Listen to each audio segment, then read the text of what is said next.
Welcome to Show Studio. It's our penultimate discussion of Paris Fashion Week. So it's a sad day, but it's a happy day because it's the Louis Vuitton show and also it's Nicolas Ghesquier's second show for the house.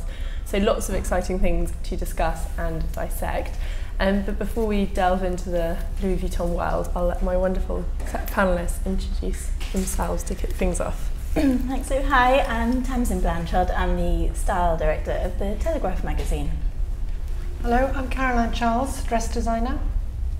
Hello, I'm Katie Barron. I'm a journalist and an author and head of retail at stylist.com. Hi, I'm Tremaine Emery and I work for Marc Jacobs and do a bunch of other stuff. I like that. So I'm going to start by picking on you, Tremaine, because you work for Marc Jacobs. So is this the sworn enemy, Nicolas Ghesquier? Have you kind of observed it with interest? How does it work? No, definitely not sworn enemy, but obviously, yeah, it's totally, I guess it's a special place because, like, you know, even for myself, you know, that's why I'm in London. Yeah. Because Marc and Robert moved me over here 5 years ago.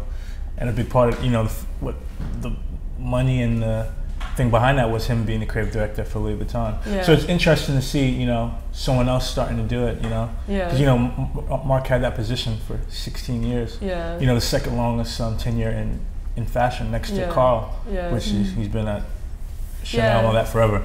So, no, it's quite interesting, you know, and on a lot of levels too, because even when if you just do even a little bit of research, you know, like let's say like something like Chanel or Dior, their roots are so heritage and steeped in really like style and fashion, and it came from a place of, I hate to like be romantic and say a pure place, but you could kind of say that. Yeah. Whereas, you know, I feel with Louis Vuitton, it's like more out of opportunistic and capitalism, like, you know, well, let's do ready to wear now because that's a market we're not making money from. Whereas, you know, because you know they had the whole insurgence of Louis Vuitton blowing up in Japan, and you start making all this money off the bags and stuff, and now it's like, okay, well, where else can we tick the box, you know? So it's interesting to look at it from that point of view too. And then, you know, I feel like Marc came in, and though it was quite capitalistic in the sense of opening, you know, starting doing the women's ready to wear, but then he took it to a really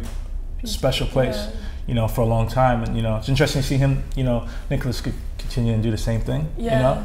I wasn't huge on the last one. No. But totally subjectively, you know, it wasn't like, oh, because it's not Marc. I just wasn't huge on it, but I still see like he's doing his, you know, it's specific to him, which is good. I think it's going to be interesting today because obviously last time it was like the big palette cleanser, wasn't it? Of course, like, you know, fashion's kind of big pop culture spin doctor, and then all of a sudden you have Ghesquier, which is he's kind of an elegant futurist in a way coming in, and it's very unflamboyant. It's kind of there's something quite downplayed about the whole thing. But I think this will be interesting because I've heard a rumor that there's been like a big set build, or so whether it was kind of like the first one was the palette cleanser, and then there's going to be some kind of theatrics of some sort, or some kind of scene setting of some kind with this one. I think there's going to be something slightly buzzier about this one. It's interesting because that kind of ties into what Tremaine was saying kind of very astutely about this idea with Louis Vuitton, which is such a huge house and it's obviously kind of has such a huge importance in fashion, in the business side of fashion,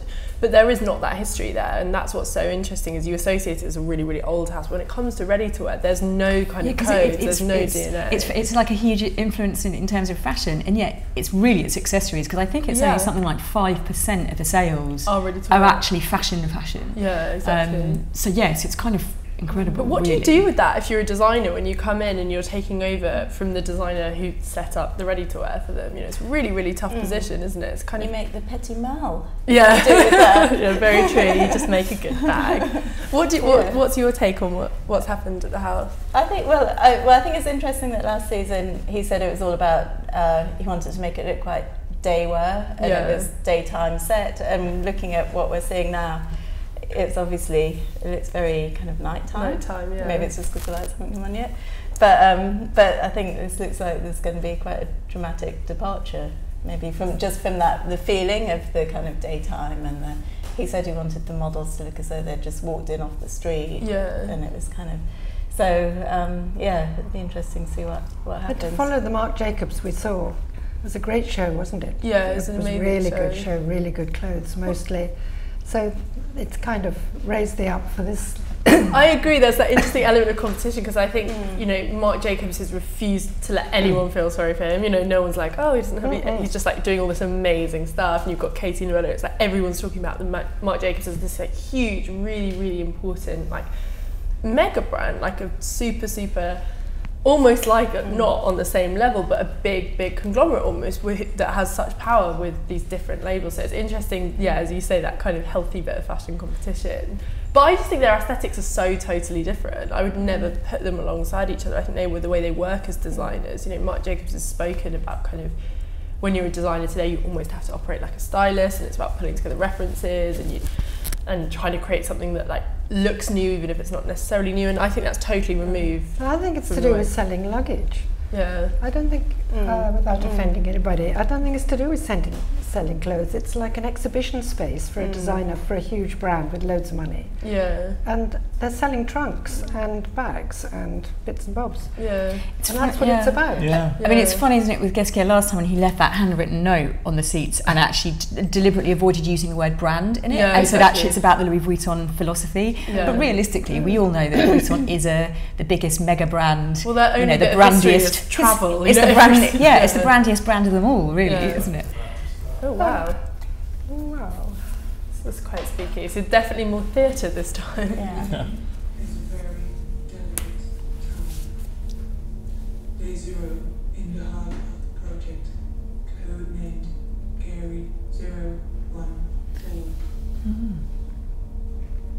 The audience is asked to sit in a place that doesn't exist for now. A ship surrounded by a gigantic woodland. A ship made up of 3,000 It's quite terrifying. glass panels. It's quite exciting. Very early for this. Very early for this. A ship that serves as an incubator and ignites our fellow creative minds. An undisclosed location at this time. Oh yes, I forgot to tell you. Today, October 1st, the LV House wants to explore the ability to travel to any part of the universe without moving. The journey starts here, in this place surnamed the Foundation Louis Vuitton. I don't know That's what it is, yeah. whether to laugh or be mesmerised Just by think that. of the galaxy. I do wonder that I might have been hypnotised whilst that was Yeah, I know. I feel like possibly we're going to just be here like, we love it. It was great. Because Kenzo had the avatars at the beginning of the Kenzo show. It's obviously a thing, isn't it? It is interesting that we were just talking about the kind of the lack of design history, and we said the only thing they can really riff on is travel, and then even that was travel. You know, and obviously it's interesting that you used the word futurist before, Katie, because it's kind of like, oh, travel through the universe, but it's trying to kind of quite awkwardly combine. It was a bit. That was a bit of an awkward shoe-in, wasn't it? Yeah. But there has been a lot of futurism, and futurism looking back through history and taking historical references and making them... Yeah, well that's the whole Dior thing, wasn't it? Exactly that idea of merging like futuristic streetwear and current streetwear with really historical garb, which is quite this period is the Galaxy and Mr. Adams' wonderful book, isn't it? These plastic patent, excuse me, boots and the skirt, it's all very of the 70s. When that book was. It's that kind of nostalgic futurism, isn't it? Yeah. And it's what people in the 70s would have thought the future was going to look like. Barbarella. Kind of, exactly. Basically the same silhouettes but in futuristic shiny fabrics. Exactly. Stiff. That would work well in a teleporter. Exactly. It's interesting actually, I was watching Blade Runner the other night and realised that I think it's set in 2018 or something. It's quite close. Yeah. We're almost at Blade Runner point. I don't know, things aren't actually looking that futuristic. If but I find it... Unless you go to Hong Kong. Hong Kong looks like Blade Runner. Right. It is interesting, designers doing futuristic stuff, and you think the only really true futuristic designers, people like Iris van Herpen, they're actually working with technology. I always find it a little bit cringe when designers try and do... Like, you know when Alex Wang did all that heat tech stuff? It's kind of cool, but you're like, it's not... genuinely futuristic. It's an old, quite outdated technology. Because it's all a bit tech first and idea second, isn't it? What do you think of this though? Because with all the kind of high discussion of futurism, very kind of normal. Yes, this is. I'm just looking at the bags. And so I can't, I mean, the focus does seem to go to the bag. Every girl has a bag, right? Yeah, every girl. Yeah. And it's like a bag and a really good boot, because I feel like he nailed the boot last season. That was like totally. And in a way, it's the first time that I can remember like Vuitton having a really iconic shoe. Yeah, a really sort of lusted after shoe. Yeah. I'm obsessed with that boot. Well, I'm thinking of like the Eternal one that's kind of like got a pink base in the strap. Yeah, it's got straps around it. It's in the window on the Sloane Street store, and I literally go and look at it every day and just like, hello, old friend. Yeah, it's pretty good. I know, I put it in a wish list for an interview. I love it. Night. I actually looked up the price of it and I was like, oh, yeah, that's never going to be in my life. That's fine. But I'm quite liking those squishy fold-over bags. I think that's quite. Yeah. They look quite. It's quite romantic, isn't it? Yeah, it definitely is. What is it? Punched leather or plastic or mixed with chiffon, Georgette? It's very pretty, all this. It is very pretty. Yeah. It's interesting because it feels like it's really nodding to. I'm seeing loads of, and I don't think by any means he's copying people, because why would he? Because everyone copies him. But it looks a little bit Valentino with the primness. It looks a little bit Fendi with the kind of brights on the bags. It looks a little bit like, you know, you see the Saint Laurent influence so much in that kind of real, like obsessive vintage retro. It's a touch of old Chloe, I think. Absolutely, yeah. It's very nice. People will wear this. Yeah. Who can afford it? Yeah. That's interesting you say that, because I'm sure that must be part of the mandate to create a collection that isn't just about a wild silhouette, it's about materials innovation, it's actually about something that's going to put them back on the map with I think ready to wear. Yes. I wonder how much a house those shorts are very unfortunate. Sorry, working for a house like Vuitton, but this is sweet. Shackles, all this is sweet with all this designers' creativity. Stuff. How much you're stuff for summer. It's such a powerful message you're sending out to the world. I think it's a really tricky position to be in. I don't think it's necessarily the most sympathetic company to work for, and I imagine, you know, there's kind of a lot of, I imagine lots of arguments coming from different sides. You know, they want it to be a kind of great show and have a great position in fashion, but I think also what Kay said is so true. They're definitely just looking to kind of sell some clothes to people that have money to buy the clothes, rather than just make a fashion splash. When you see pieces like that red piece, you get the impression there's probably the materials innovation is probably quite significant there. We just can't really see it. Yeah, I think it's certainly shiny. All of it, boots, bags. But I feel like he's been quite smart, because he's almost using clothing as an accessory. You know, he does like pieces. He does like in the way that you go to Vuitton to buy a bag. I guess he's trying to get them to go to buy a boot, and then he's going to get them to go to buy a jacket, and then it will be go to buy a great skirt. You know, it's not so much like a fashion proposition, it is more about kind of pieces to get people to buy into, which is a really smart thing to do, and I think that's what he was so great at Balenciaga. You think like the great trousers or even the great footwear there. Maybe you'll buy one boot and then go back for the next one. Go back for the next. I would love to do. I literally love them so much. And reserve it. Put your name on the other one.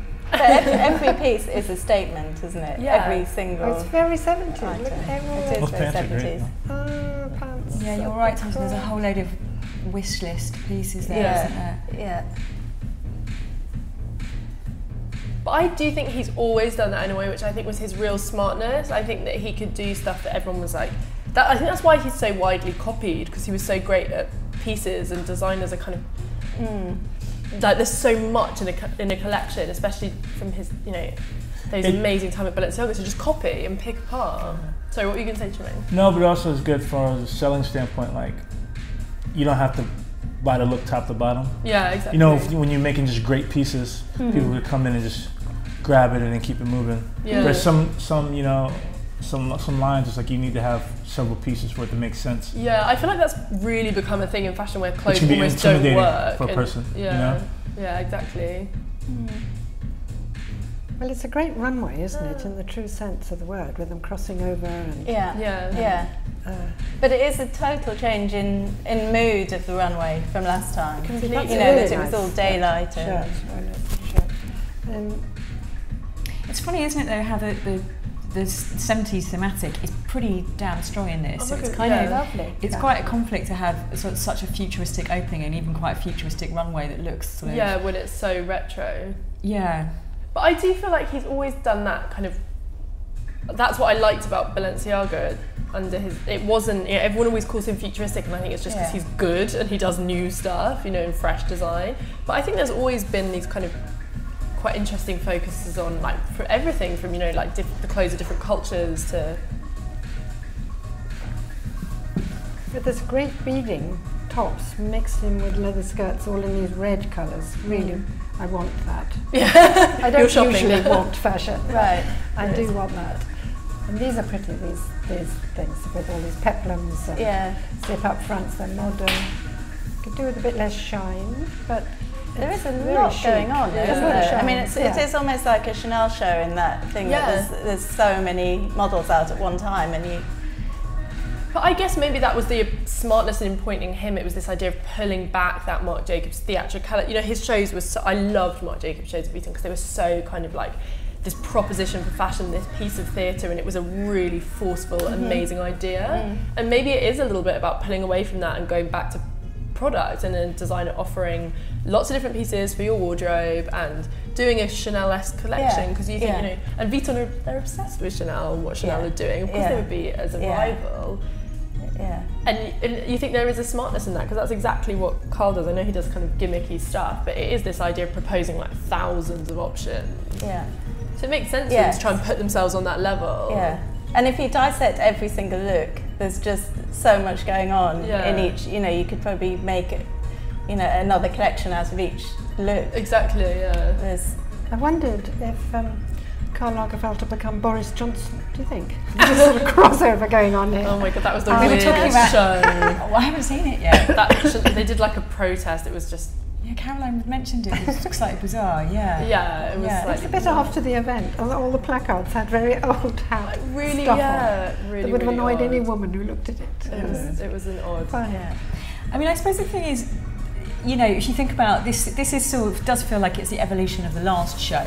Quite distinctly to me. I still feel very much like it's the same woman. It's not like definitely, yeah. He's presenting women, and I imagine that's part of the agenda as well to actually create. Because I'm sure I've sat on this panel before. We've talked about Vuitton, and we've kind of said, well, who is the Vuitton woman? And we're like, well, we're not sure precisely because it is always about the accessories. Yeah. So who does it symbolise? It's a huge tourism's a huge part of their brand, and this, I guess, is a way of saying this is the woman, this is the character that he's creating. I thought though from the introduction that there was going to be much more, we were all in our little space capsule kind of whizzing around the universe. I thought there were going to be much more futuristic references within that. I mean, but it did look, as you say, it just looked like an evolution from the last collection, really. Just in a slightly clubbier setting in a way. Yeah. It's a little ravier. Yeah. A little ravier. Yeah. It's interesting though because you do think of him as a designer who sometimes he gets the pitch like almost like 4 years ahead of what it is. Sometimes when you look at old Balenciaga collections sometimes and they look weird because they look so normal now. Like the amazing 2007 collection with all those kind of big scarves and the cargo pants. Well, now it just looks like Gap. Like it's really weird when you look at it because it's been so copied. So it almost felt like he was a few years ahead, whereas this feels much more like of the time. Yeah. Which is, but maybe that's again a Vuitton thing, of trying to make things that are immediately covetable and. Yes, I think immediately comfortable. That should be the caption for this. It looks super luxe as well, doesn't it? Don't you think it looks super luxe? I mean, those fabrics look incredibly. But only the top bits. Right. It is that thing where we've talked about this with Celine before as well, where you think the super luxe and the fact that it's things that are very difficult to copy. And if we can see that from the screen up close, God knows what it's like. With the one where they've like almost a sort of perforated leather, where every tiny strip is kind of punched out. Yeah.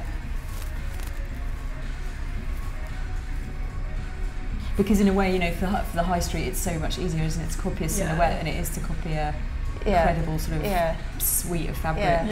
But interesting, there's high necks. I mean, that whole kind of austere Valentino look. It's like we're going to become very, I don't know, it's quite almost like nun-like. Nun-like, this, exactly. Kind of, we're going to be very buttoned up and...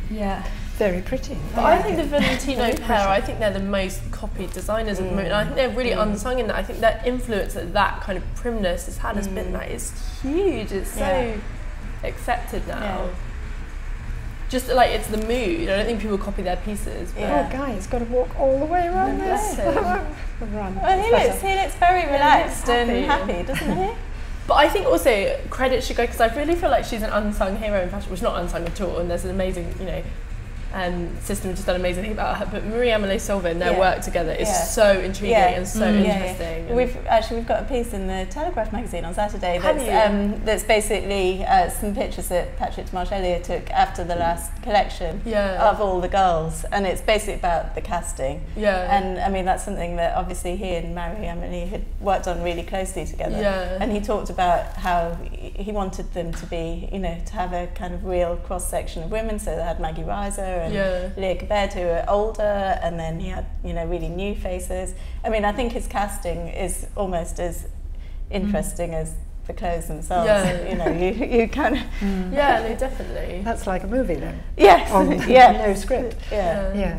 But I thought that was really full of nice things. I'm going to join the window like you. Yeah, you can come stand with me on Sloane Street. Save up for a top. I thought it was good, and it was all underlit. It was beautifully sort of airporty, wasn't it? The lighting was beautiful. Beautiful, wasn't it? And good beaty. None of the girls looked very cheerful, did they? But it was early in the morning. Yeah, they've probably exhausted. We've been there since 5 a.m, haven't they? And probably rehearsed last night.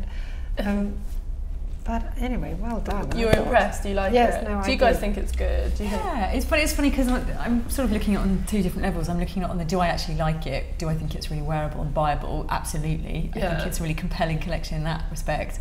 But I suppose the trouble is with Guesquière, and also because I've met Marie-Amélie Sauvé and I interviewed her, and I'm sort of expecting something sort of extraordinary in terms of doing something that no one else is doing in a silhouette that's never been seen in a. So I've got a slight kind of. You have that kind of pang for something more. Yeah, which is maybe unfair because that's not necessarily the job to kind of reinvent the wheel every time. That's the journalist speaking. You know, that's journalist for you. But that's what it makes story, Caroline. Yeah, but I suppose it's because you know you're always kind of looking for who's the sort of innovator, who's the one that's going to kind of. And he is a big innovator in fashion, isn't he? Yeah, so I think it was a good collection. I don't know, even with the last collection with him though, it takes me a while to digest quite how I feel about it.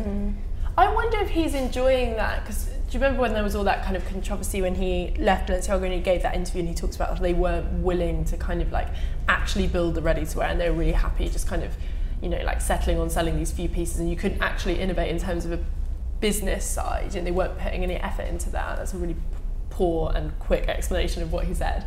But I wonder if he's actually kind of enjoying the process of not being that guy that makes amazing runway pieces that are really futuristic but don't get any kind of like impact in terms of a genuine kind of business. And I wonder if he's enjoying working to a brief and being able to kind of innovate in a slightly more quiet way where he's actually going to build the ready-to-wear category for them. I imagine he's probably found that really satisfying because it would get really tiring. You know, it's a totally different aesthetic, but I interviewed Sibling once, and they said that they find a real frustration for them, and they said it comes even from their own industry, is this idea that their job is to just throw out ideas and generate ideas. And they were like, that's not our job. Our job is to like make clothes that sell. It's not about like idea mongering. And I think we do think that with designers sometimes. I mean, the thing is, you know, he is part of this kind of huge brand, and I expect part of the fun for that is, as we said, you know, because you were talking about the casting, I think that's exactly where this lies. It's about the casting. It's about creating this idea of a woman. That's why he's creating, I imagine, it was the germination of the idea of who she was, and then that's carrying on, and so that, you know, should he still be there in sort of 5 years' time, we will actually say, yes, I definitively know who the Vuitton woman is. And if that was his legacy, that's pretty significant in a brand where before we were all just saying it's basically just about luggage. That was their legacy. If you can create that, that's almost creating something that's almost bigger than him as Nicolas Guesquière, because he will continue on to do other things and kind of have other roles. Absolutely. So it's almost like the designer for a point in their life playing a role, which is, you know, very different to having your own label to going into a brand like that. And I think so. I applaud him for that. It is really simple. I don't know if you agree, but it's very simple design. You have to want it as the designer. You have to want the textile, want the technology, want it, and then you have to the woman who's going to buy it. You have to think about her all the time, even if she's not been born yet. You know, you have to be really. It's about two sets of wanting. And bugger the brand. You know, it's about wanting. And he gets that. This was full of bits that women will want. But that's true. But he sort of gifted them as a brand. He's gifting that, and that's what I'm kind of applauding. That I think, you know, they must be sort of, super happy about lucky that. to get it. Yeah, so lucky. And maybe the innovation, while we're not seeing any futuristic silhouettes, I do think he's being incredibly innovative in how he's. It sounds really simple to be like, oh, he's going to get that Vuitton woman who pops in to buy like a little bag or something when she's traveling around the world. I think it's very innovative how he's thinking in terms of business, because he's going to go, oh, I'm going to get her to buy the boots at the same time she goes in there, and I'm going to get her to buy the jacket, and then she'll start buying the skirts. And I imagine that's a really innovative process, to imagine what that woman who does go in and buys bags, and obviously there's a huge moneyed shopper, what you can get them to sort of buy into, because they're never going to go in and go, oh, I want this huge runway piece. And the jewellery seems to be really, really expanding. And I mean, you can see how that collection was it's a very accessorised look, isn't it? You want... And I guess that's what he has to be.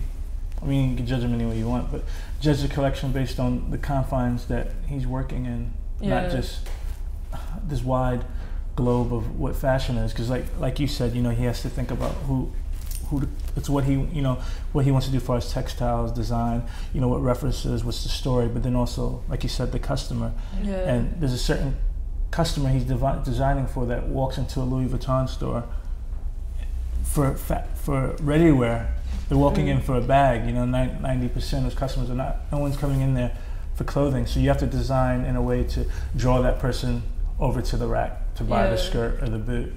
And it can't just be all, like you said, all about progressive and innovation. That's not where why he took this job. I thought the boot was well over.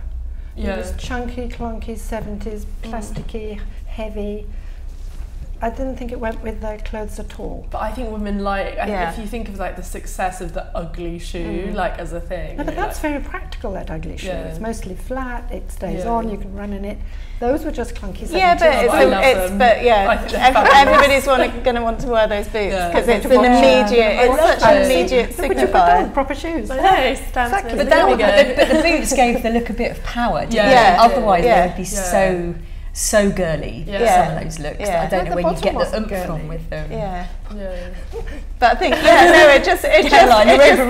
definitely grounded that whole silhouette. Call Mary flares in velour or something. It was a bit of a mix-up. I think the funny thing is that what's really sort of lingering in my mind is I'm thinking of the kind of shorter dresses, the kind of quite peasanty dresses, but the peasant dresses and leathers. That's the thing that's lingering with me.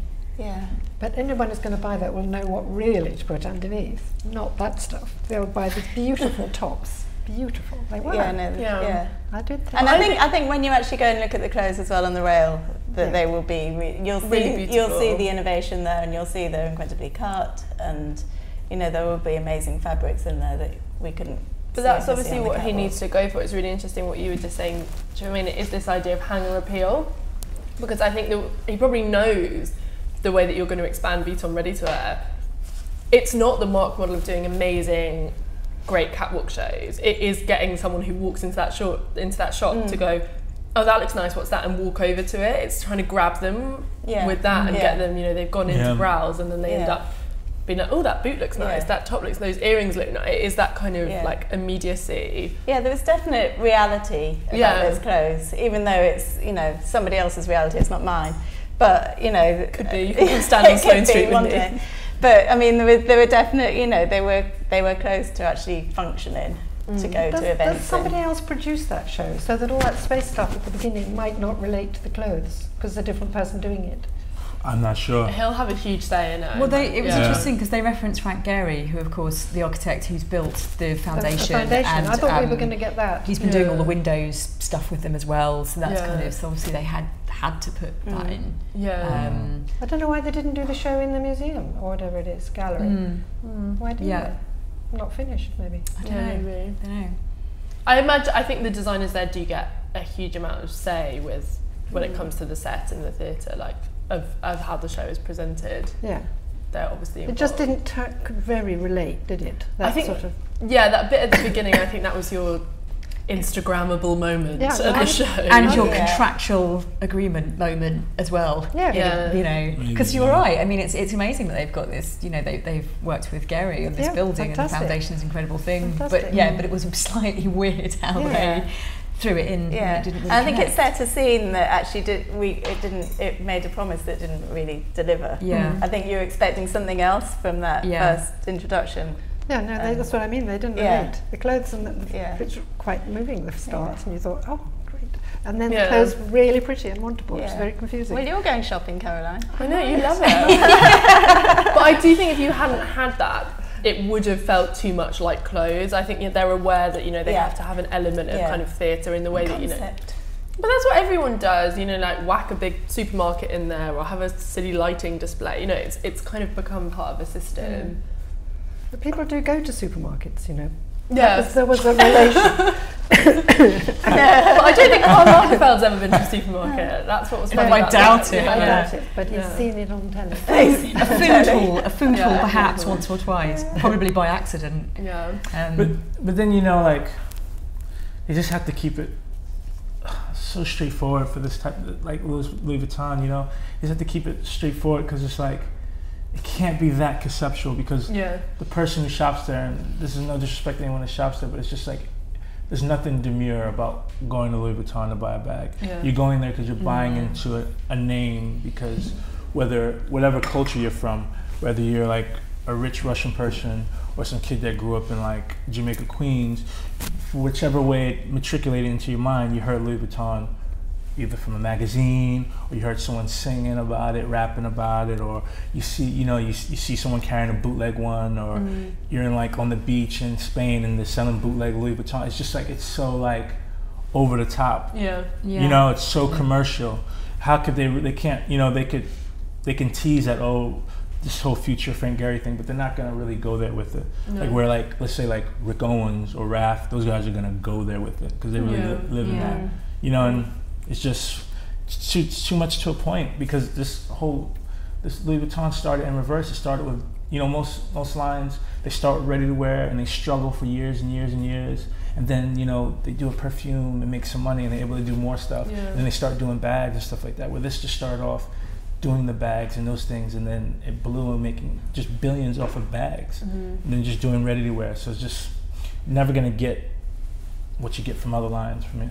You're so right. That's such an astute point, actually, because there's none of the kind of the subtleties or emotions of fashion. Like if you're walking into Louis Vuitton, you're right. It's quite, you're there because of the Louis Vuitton brand. You're not there to be like, I want to see a subtle and emotional collection that I'm gonna. You're like the customer that walks in there. There is that element. It's like walking into a Rolls Royce shop. You're not going to buy the battered old interesting bike that's sitting over there that kind of tells a story. Buying a new shiny badge. Yeah, exactly. That's for sure. But he is obviously trying to inject some kind of subtlety or at least some kind of humanism back into it because those looks were all very wearable, and talking about the casting, the hair was very natural. They were very kind of believable girls. They weren't.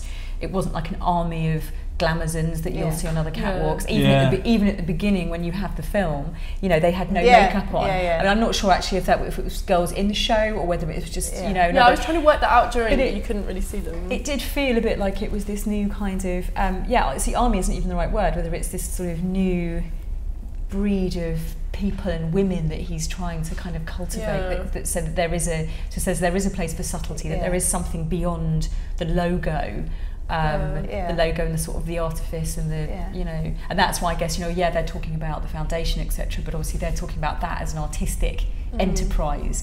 So it's almost like when you get sort of fashion magazines, like when I was at Harper's Bazaar, there was a huge return to kind of playing on our artistic heritage and things like that, rather than it just being same old. The Marc Jacobs show had the beautiful army clothes. Do you remember that section? The military stuff. Beautiful. It was a great show. Were you there? No, I didn't make it out. It was such really a beautiful nice show. Yeah. But it's interesting when you mention that show, because I think maybe that's what is interesting about this, is that I think he is, you're right, injecting reality and subtlety back into it. But I feel like, and this is kind of going back to Jermaine's point, one thing that doesn't sit well with a brand like Vuitton is humour or wit, really, and I think that's what Marc Jacobs does really well. The collections are always subversive and they're witty and they're playful and they're irreverent, and you're right, that just doesn't work with a brand like Vuitton, because there's nothing witty about going into a shop to buy a really showy bag from a really luxurious label. And I think that's what he's been really smart about, is a lot of designers try and do something a little bit funny, and that just, I don't think that sits well with Vuitton.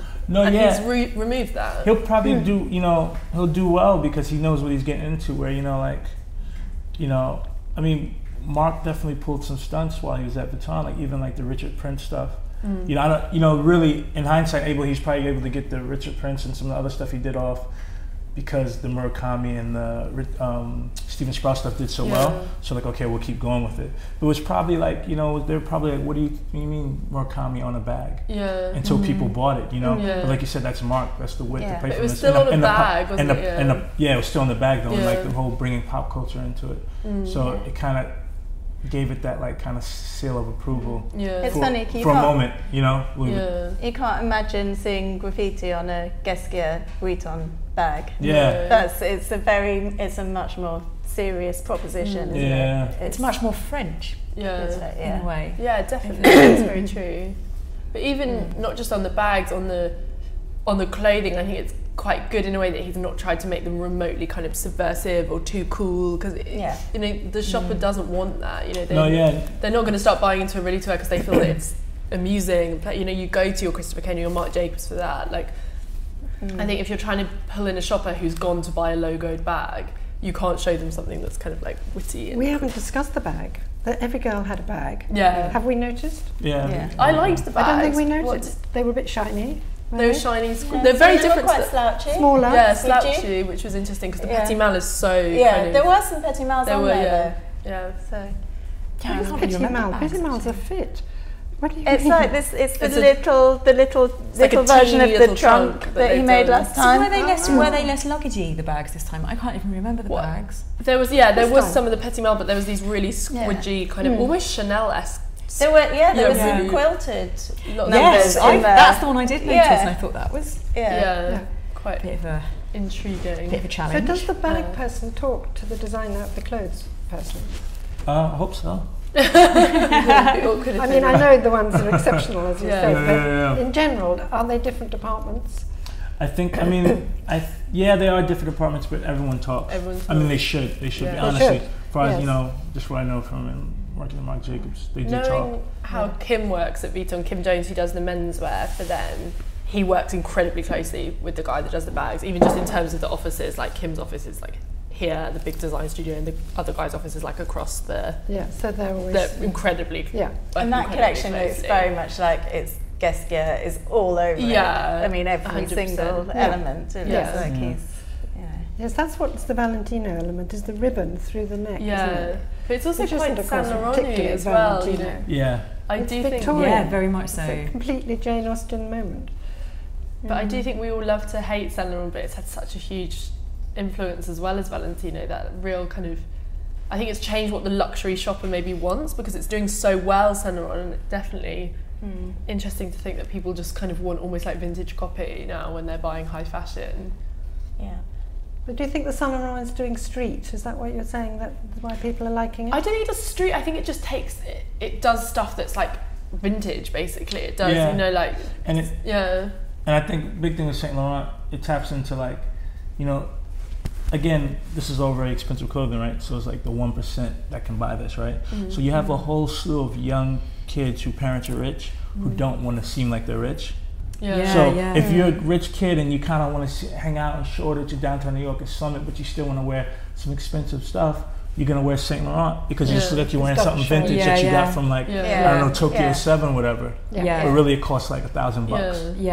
And it's smart when you're pulling in a new shopper, because I really feel like there is a generation who, and it taps into that whole normcore thing that we've talked about so much on these panels, but this idea of like not looking like you've tried. I feel like the consumer that's coming up now, that is what they really, really care about. And you're even seeing that, I think it's been really interesting in some of the figures that have been reported through the Asian markets, where there's a big thing that kind of, how there's this presumption from designer labels that, you know, Asian markets will just buy it because of the name, and that's changed really rapidly, and there's much more of a focus on kind of label-less stuff that's got a story, and I think that's really interesting. I feel like sort of less conspicuous version of consumption, and also of course with Eddie Slimane, things that sort of tie back to music more and feel like they have roots in something other than just roots in being a very expensive piece of clothing. Well, it's this idea of coolness, isn't it, which is a lot more, it's interesting. Do we have any close-ups yet, Liam? Because I really want to see what the earrings and stuff look like.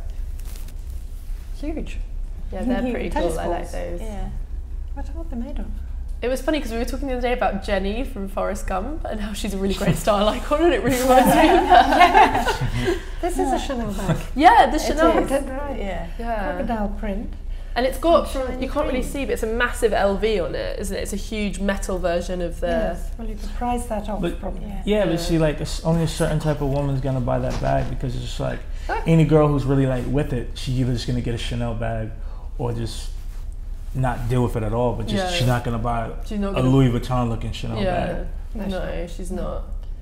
But there's a lot of organised textiles here. Yeah, the tactility level is extraordinary with his work, isn't it? Because I mean, last time there was the kind of the different skins and leathers, and it is beautifully. But I think that's what's so great about it. It looks so kind of real and almost normal, and then that up close kind of. But the workmanship in that looks amazing. Yeah, it's incredible. That is the great thing about this collection, though, is like you can see it on the street. Yeah, absolutely. There weren't too many any pieces, I think, where you're like, where are you wearing that to? Where are you wearing that, exactly. Well, it feels very much like how people dress, and I think there's nothing I hate more than seeing stuff that's meant to look real and normal, but you can't actually imagine a woman being able to like sit down in it or spend the day in it. There's a lot of kind of day wear, but I mean, look at this. What's that? It's a blazer and a pair of jeans. The t-shirt is wonderful. Cut leathers or something. Yeah. Very lovely, the t-shirt. But that's very smart as well to do the jeans. Yeah. Isn't it? I mean, really good jeans as well. They're great.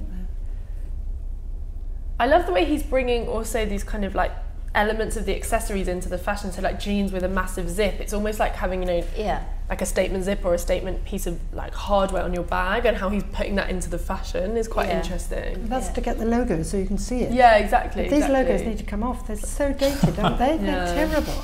They're very antiquated, right? Yeah, it's not horrible. But that's like there is a market for that, so he's definitely for every one of those there's a kind of slightly more cool bag. There's just a market, not in China anymore. Hooray! But these quilted bags. It's very it's really odd. I mean, much bigger quilting. He knows that Carl's too busy protesting about stuff to notice. Sneak it under the radar. But these leather skirts as well, they do look total thrift shop, don't they? If you didn't realise that actually they're going to cost thousands of pounds and being made out of snakeskin or whatever they're made out of. But I mean, and you're right, because going back to what you said, Tremaine, it's very much that giving it a credibility that's about being in the know.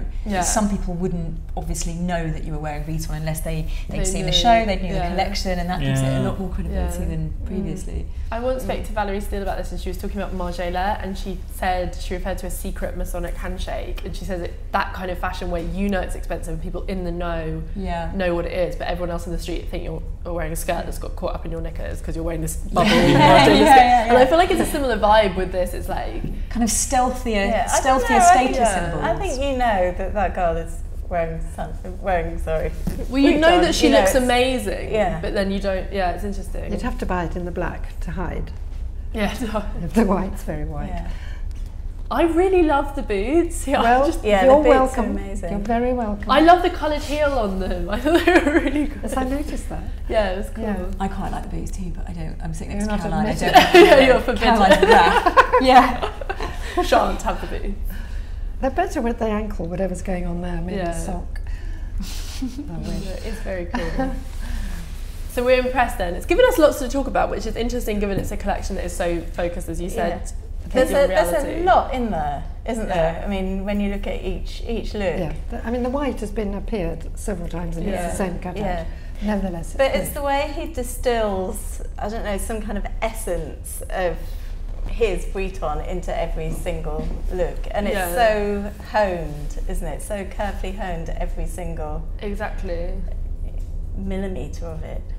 But it's like perfect, and I think that is luxury, that sense of everything being really well designed. It doesn't look like there's anything there that was like, some collections you look at it and you're like, oh, the designer probably didn't quite see that piece, or it doesn't quite hang right, or it doesn't quite fit. This looks like he's meticulously approved every inch of every piece of that design, and there's something that makes you want that. But I love the way as well the girls, as we've said before, but they look so fresh and kind of modern, and their hair's kind of normal. They don't look like they've been kind of preened into submission. They absolutely look healthy. Yeah. Healthy weight.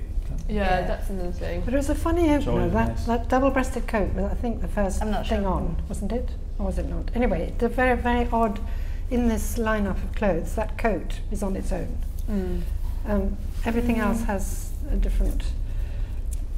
But I suppose he is trying to cater to lots of different sorts of women as well in this collection. I think he's looking at different age groups. He's looking at different sorts of very straightforward girls. coat. Don't know what it's made of, but it looks like navy blue from here. I also think it's not just different ages; it's different cultures, and you must be so aware of that with Vuitton because it's so international. You know, and it is that kind of trying to like I the think complexity of different markets. Are the clothes bought in New York at the moment? I'm not sure. Because London, you look at them and you think, nobody's buying that. No. But they've got the big concession in Dover Street. It does really well. They're just not. I think. I think you're getting lots of Chinese and Russians who are coming to buy it in London. There's so much tourist shopping in London. And people from Arab, from the Middle East. Do you notice that at Mark that it's kind of like tourist shopping? Like people almost come to London to shop as well as see them. No, totally. You have you have August, which is, I forget what they call the season, but I guess it's super hot in the Middle East, and they come here to cool down. And they come in and spend loads. But mainly the clients are Russians, Middle Eastern. We're saying it's funny because Harrods is like the third biggest tourist destination in London now. Yeah, it's after crazy. Like the Tower of London and I can't remember. We were talking about this. Apparently, Bicester Village is right? like the second biggest tourist attraction in the whole of the UK. No, but they stopped that. They now go to the Burberry outlet store in Hoxton, Hackney, and they don't go as far as Bicester.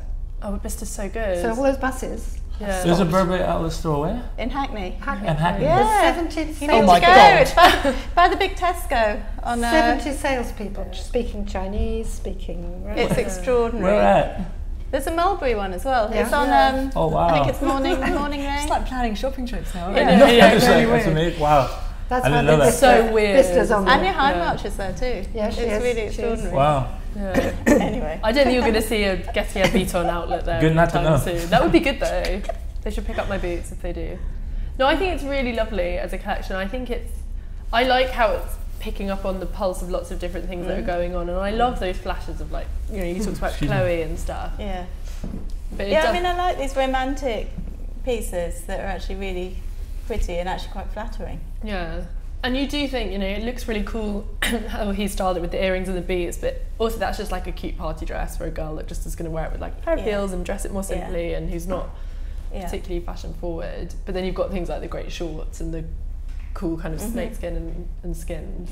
Yeah, there's stuff here that will really appeal to a slightly younger audience. Yeah. That group of, millennial shoppers now that are actually starting to overtake their kind of original audience, which is astonishing. Kids that are still living at home to have this disposable income.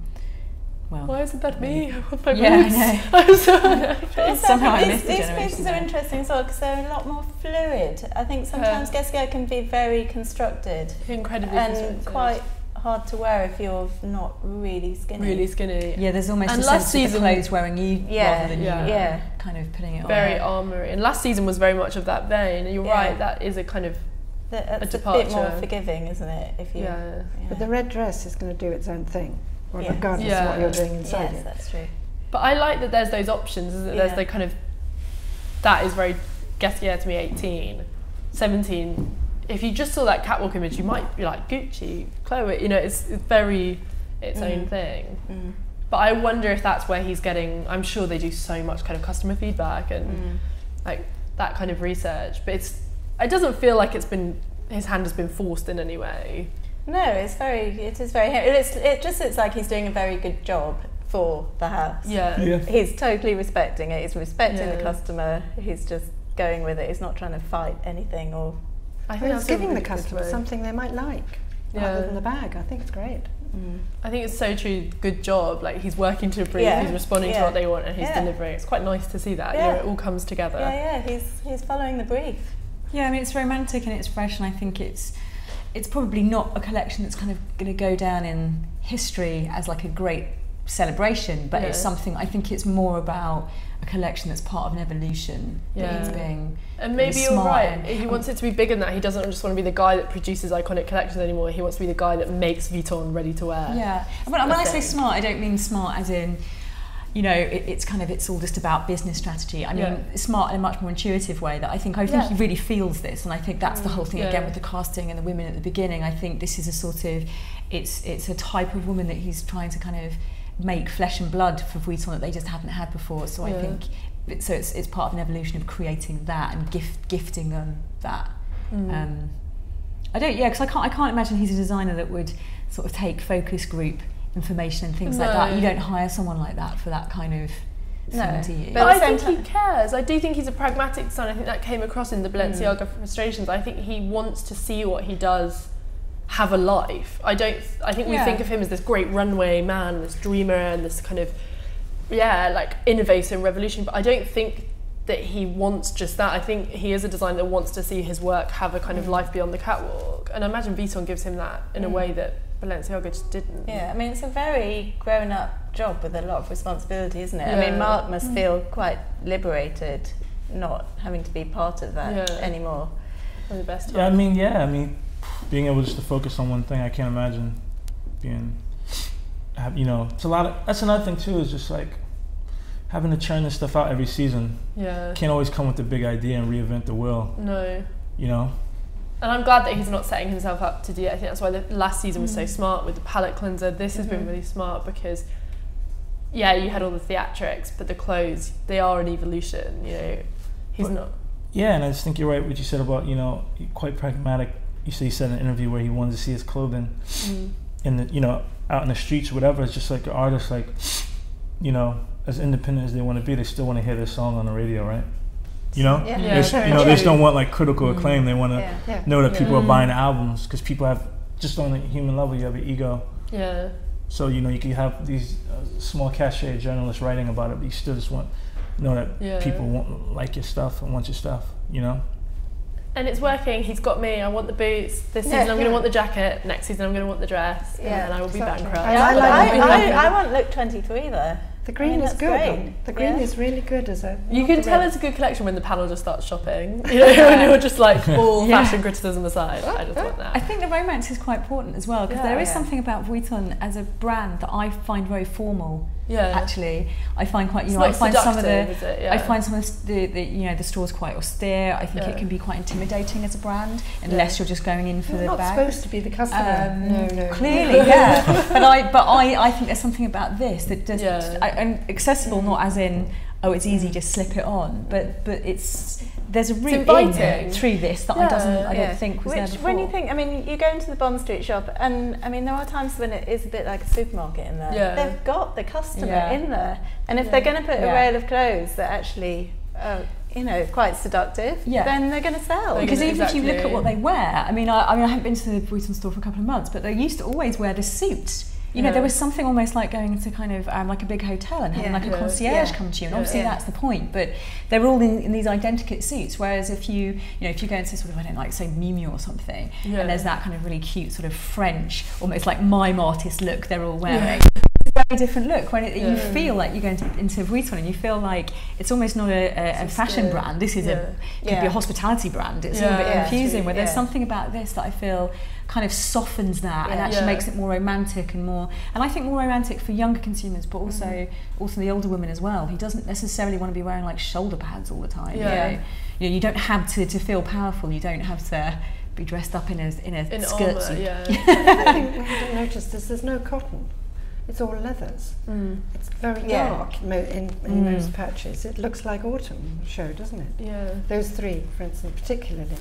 There's nothing for going on somebody's boat with them. It's true. There's nothing. It's just all dark leather for... I'm ready to go on someone's boat. I'd give it a go. But that's how he's justifying the price point. I think that's really smart. He's not being like, oh, buy this because it's Nicolas Ghesquière for Vuitton, amazing design. He's been like, buy it because it's great skins and it's luxury in the same, you know, it's he's making that kind of the reason that you'd buy it, and that seems really smart as well. It's very city, isn't it? That's the point.